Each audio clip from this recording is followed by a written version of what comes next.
Welcome back to Rachel B. the Healthy Wee. We're going to be making cake balls today, or cake pops if you'd like to use popsicle sticks. That's up to you. We're going to go ahead and start by making the buttercream icing using, of course, butter, some sifted erythritol powder, heavy cream, vanilla, and salt. We're going to go ahead and beat the butter until we have a light yellow fluffy butter. Then we're going to go ahead and add in half of the powdered erythritol and combine that well. Once we've combined that, we're going to go ahead and add in the rest of the ingredients, the vanilla, a couple pinches of salt, the heavy cream, and the remainder of the powdered erythritol.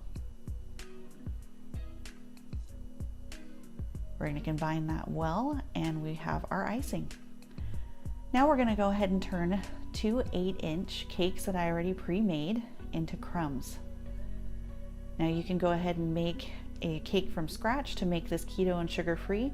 I used a vanilla cake mix that is clean just to make it easy.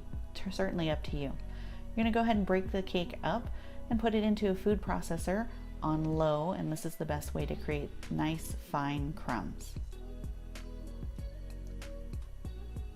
If you don't have a food processor, you certainly can do this by hand. It just takes longer and you don't get as nice of a fine crumb. We're going to do this until we've done this to all of the cake, and once we have nothing but crumbs left, we're going to go ahead and add our cake in with our icing that we pre-prepared. I had made a double batch just in case I needed more, but a single is plenty.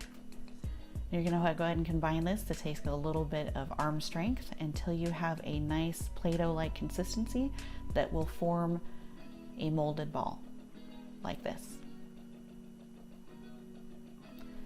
Now we're going to go ahead and start forming them into balls. I'm using a scoop to make some more regulated sizes, but you certainly can do this freehand. It's up to you, because I'm going to be dipping them in melted chocolate.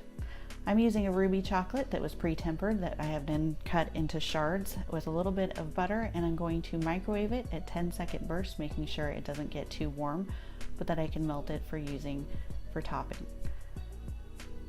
You can do this any way you like, from using a skewer, using the fork, or just rolling them around in the chocolate and then setting them on the wax paper. Do make sure that you work quickly though, as the chocolate will begin to cool as soon as it comes out, and you want to work with it while it's still malleable. And go ahead and cover all of your balls.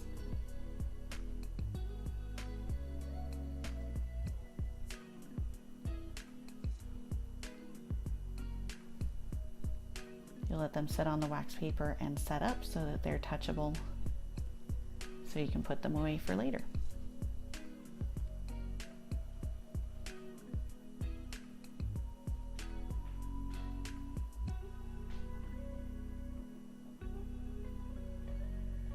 Here's the buttercream icing recipe, which is great for these cake balls.